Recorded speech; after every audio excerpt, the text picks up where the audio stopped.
સંખેડા તાલુકાના બાદરપુર ગામે સ્મશાનની compound wall ધરાશયી થઈ। ભારે વરસાદને કારણે કમ્પાઉન્ડ વોલ ધરાશયી થઈ।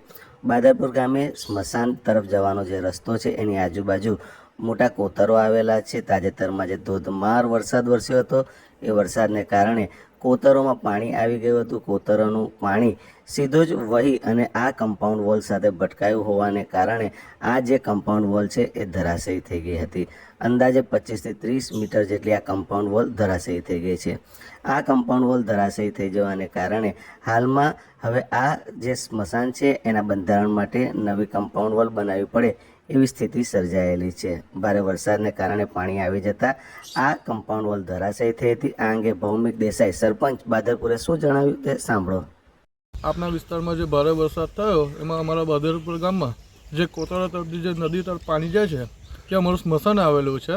તે મારા સ્મશાનની બાદરપુર ગામના સ્મશાનની આશરે 30 થી 35 મીટર જેટલી દિવાલ જે ભારે વરસાદના કારણે તૂટી ગયેલ છે।